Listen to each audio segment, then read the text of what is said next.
Hey, what's up, viewers? Patrick from Bob vs. Only, back with another 2 videos, episode number 2 of Prayer Week on Bob Verses of the Day. And today's verse comes out of Proverbs 15, verse 8, and it reads, "The Lord detests the sacrifice of the wicked, but the prayer of the upright pleases him." And that's what that verse means. And it is time for our church recap. And starting off today is Judges chapter 6, verses 11 through 16. And this is obviously a very familiar passage. And here's what it says. "The angel of the Lord came and sat down under the oak in Ophrah that belonged to Joash the Abiezrite, where his son Gideon was threshing wheat in a winepress to keep it from the Midianites. When the angel of the Lord appeared to Gideon, he said, 'The Lord is with you, mighty warrior.' 'Pardon me, my lord,' Gideon replied, 'but if the Lord is with us, why has all this happened to us? Where are all his wonders that our ancestors told us about when they said, "Did not the Lord bring us up out of Egypt?" But now the Lord has abandoned us and given us into the hand of Midian.' The Lord turned to him and said, 'Go in the strength you have and save Israel out of Midian's hand. Am I not sending you?' 'Pardon me, my lord,' Gideon replied, 'but how can I save Israel? My clan is the weakest in Manasseh, and I am the least in my family.'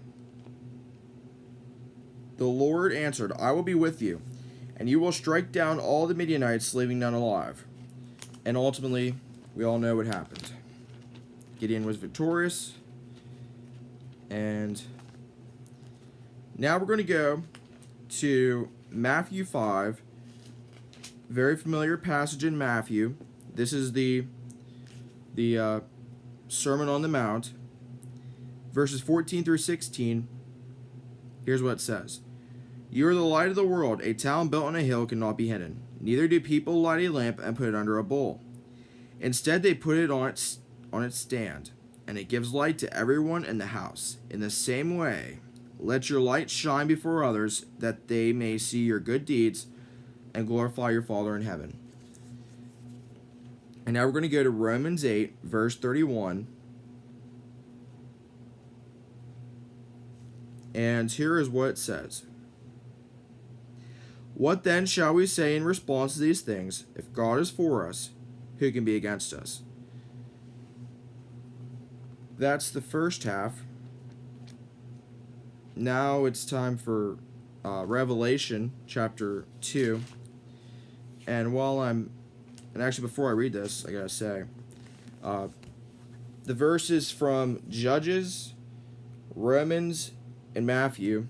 I was listening to Rowdy preach at the Methodist Church on Facebook yesterday.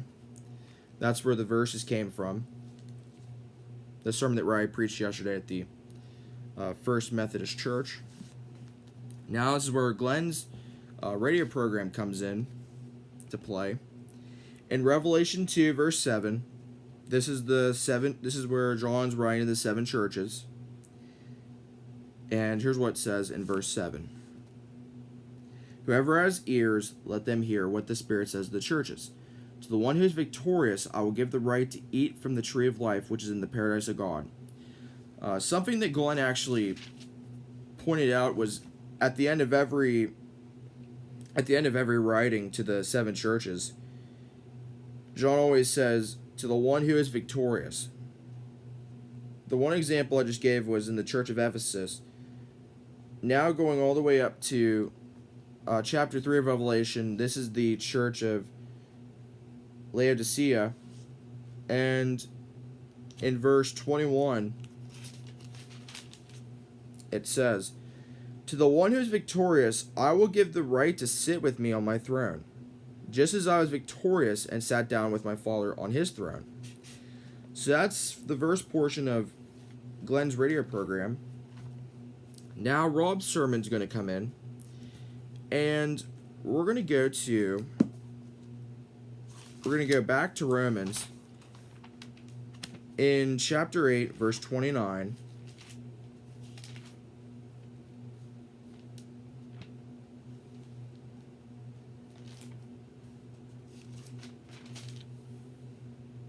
Here's what it says. For those God foreknew, he also predestined to be conformed to the image of his Son, that he might be the firstborn among many brothers and sisters. Now we're going to go to 2 Corinthians, starting off in chapter 4, verses 7 through 11. And here is what it says. For who makes you different from anyone else? What do you have that you did not receive? And that's 1 Corinthians.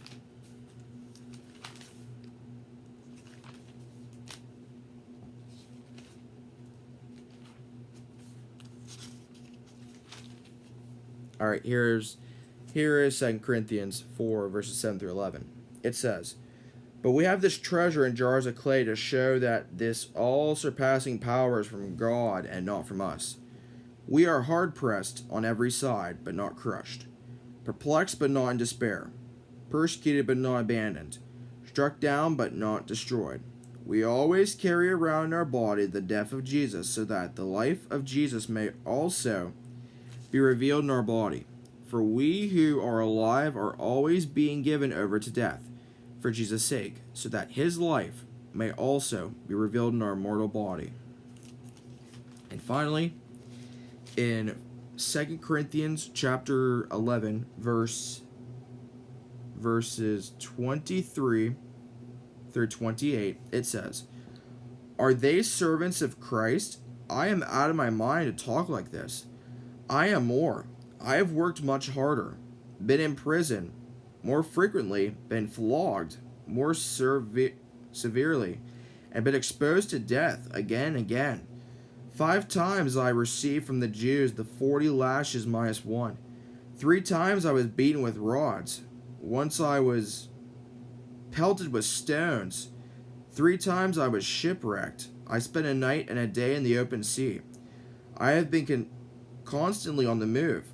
I have been in danger.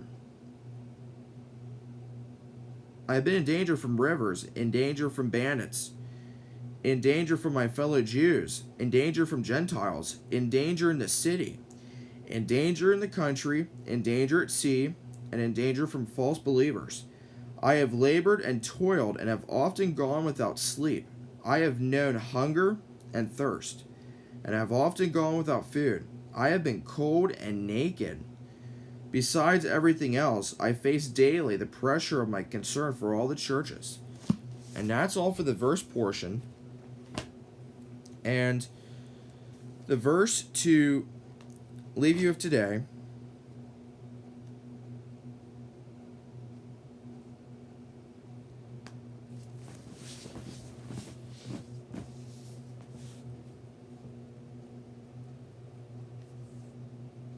is Psalm 119, verse 105, and it says, your word is a lamp for my feet, a light on my path. And that's going to do for the video. Thanks for watching. And until next time we meet again, viewers, in every way, God's way is always the best way.